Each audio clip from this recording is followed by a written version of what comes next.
시집살이 3년째. 그녀는 친정어머니가 위독하다는 소식에 가슴이 찢어지지만 가부장제의 억압 속에서 그녀의 바람은 짓밟히고 시집과 친정 사이에서 고립된 채 비극의 나락으로 빠져든다. 서리가 하얗게 내린 새벽, 순이는 떨리는 손으로 친정에서 온 편지를 읽는다. 지병으로 위독한 어머니가 자신을 찾는다는 오빠의 절박한 글이다. 누이야, 어머니께서 자꾸 너를 찾으신다. 한 번만이라도 와다오. 순이는 용기를 내어 대청마루에서 바느질하던 시어머니 박씨 앞에 무릎을 꿇는다. 어머님, 친정어머니께서 병환이 깊으시니 하루만이라도 배웁게 허락하여 주시옵소서. 하지만 박씨는 바느질하던 손을 탁 내려놓으며 차갑게 거절한다. 하루라. 친정에 가면 며칠이고 눌러앉을 게 뻔하거늘. 그 사이 이 집안일은 누가 하고 시아버님 수발은 누가 들겠느냐. 그녀의 목소리가 점점 높아진다. 3년째 아이 하나 못 낳은 며느리가 친정만 그리워하니 어찌 복을 받겠느냐. 아이 이야기가 나오자 순이의 가슴은 철렁 내려앉는다. 결혼 3년째 임신 소식이 없는 것이 모든 문제의 근원인 양 취급받는 것이 늘 괴로웠다. 저녁, 남편 김 씨가 일을 마치고 돌아온다. 순이는 마지막 희망을 품고 간청한다. 대감, 친정어머니께서 위독하시니 병문안을 허락하여 주시옵소서. 하지만 김 씨는 피곤한 얼굴로 고개를 젓는다. 부인, 어머님 말씀이 그러지 않소. 내가 어찌 어머님을 거스를 수 있겠소. 오라비가 있거늘 시집간 딸이 나서서 뭘 하겠소. 순이는 할 말을 잃는다. 조선의 가부장제에서 시집간 딸은 친정의 사람이 아니었다. 제사나 중요한 일에는 외부인 취급을 받았다. 그날 밤 순이는 홀로 곳간에 앉아 울며 어머니를 떠올린다. 시집과 친정, 양쪽에서 소외된 그녀는 어디에도 기댈 곳이 없었다.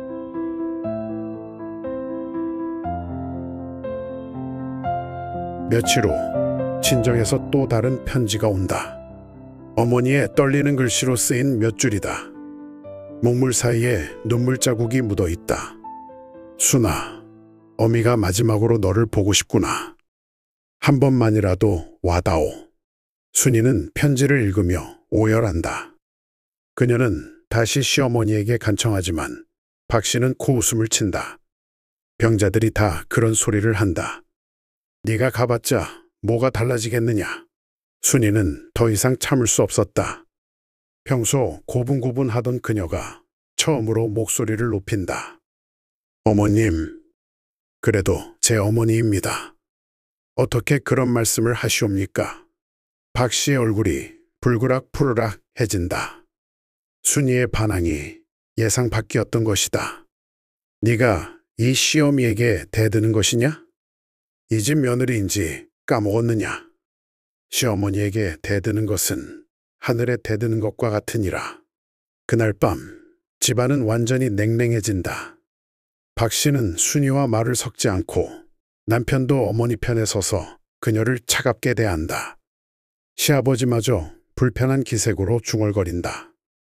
며느리가 시어머니에게 맞서다니 이게 무슨 꼴이냐. 순이는 집안 모두에게 불효자로 낙인 찍힌다. 그녀의 가슴은 죄책감과 절망으로 찢어진다. 동네에서도 그녀를 비난하는 소문이 퍼진다. 김씨 집 며느리는 친정 생각만 한다더라. 순이는 점점 더 고립된다.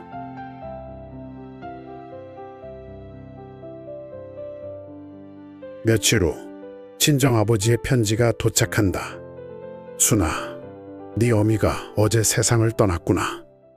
마지막까지 너를 찾았지만 만나지 못하고 눈을 감았다. 장례는 사흘 후이니 가능하면 와서 인사라도 드리렴. 순이는 편지를 읽고 그 자리에서 쓰러진다. 어머니가 자신을 찾으며 떠났다는 사실이 가슴을 찢는다. 어머니, 이 딸이 불효자식이옵니다.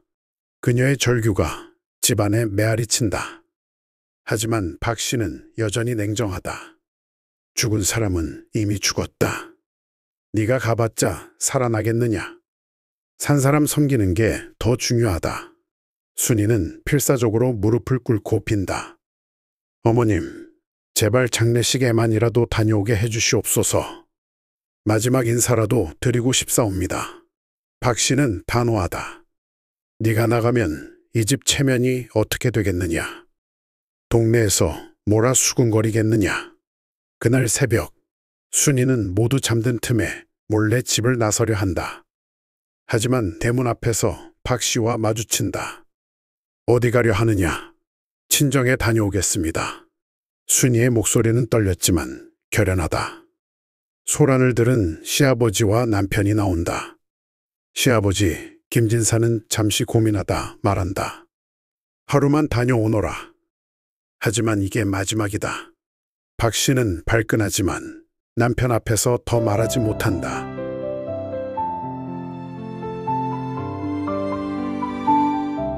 순이는 친정에 도착해 어머니의 차가운 손을 잡고 오열한다. 어머니, 딸이 너무 늦었습니다. 미안해요. 정말 미안합니다. 친정 가족은 그녀의 사정을 이해한다.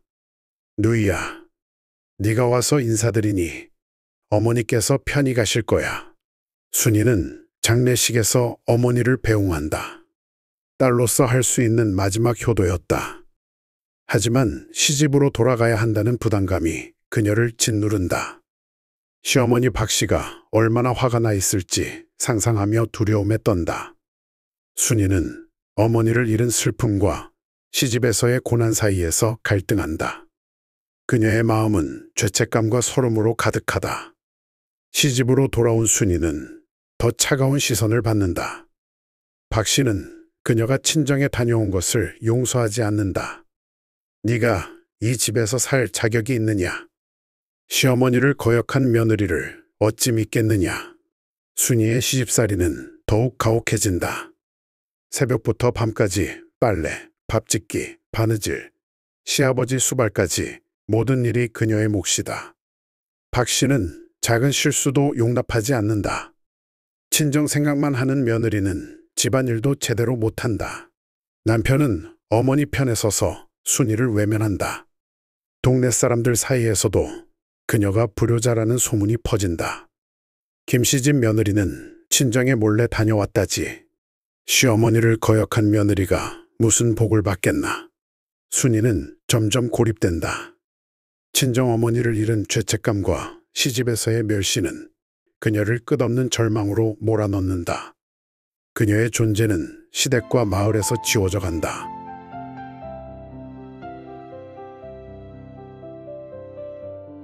몇 달 후, 순이는 아들 영식이를 낳는다.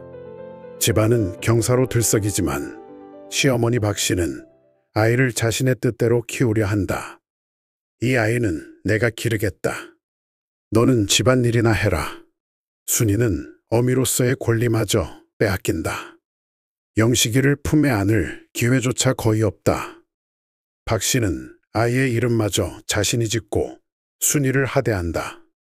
네가 뭘 안다고 아이를 키우겠느냐. 순이의 몸은 출산 후유증과 과로로 쇠약해진다. 허리가 쑤시고 고열에 시달리지만 박 씨는 쉴 틈을 주지 않는다. 이렇게 나약해서야 어찌 집안을 이끌겠느냐. 약값을 마련하려 순이는 친정어머니의 유품인 비녀를 판다. 비녀를 넘기며 그녀는 또 눈물을 삼킨다. 남편에게 약을 구해달라 부탁했지만 그는 한숨만 쉰다. 약값이 어디 한두 푼이요. 참고 견디면 나아질게요. 마을 잔치에서 순이는 굴욕을 당한다. 사람들이 영식이를 보며 시어머니 박 씨에게만 축하를 건네고 순이는 비난의 대상이 된다. 저 며느리가 시어머니를 거역했다던데. 순이는 자신이 이 세상에 필요 없는 존재로 느껴진다. 그녀의 가슴은 죄책감과 서름으로 가득하다. 아들 영식이가 5살이 되자 박 씨는 아이에게 순이를 하녀로 부르게 한다. 순이는 아이 앞에서도 멸시당한다. 영식아, 내가 너를 낳은 어미란다. 하지만 아들 영식이는 고개를 돌린다. 박 씨가 가르친 대로 그는 순이를 순이로 부른다. 참다 못한 순이는 영식이를 데리고 집을 떠나려 한다. 새벽녘 모두 잠든 사이 대문을 나서지만 하인들에게 붙잡힌다. 박 씨는 분노하며 소리친다. 너 같은 며느리는 이 집에 필요 없다. 나가거라. 시아버지와 남편도 그녀를 외면한다. 순이는 영식이를 두고 쫓겨난다.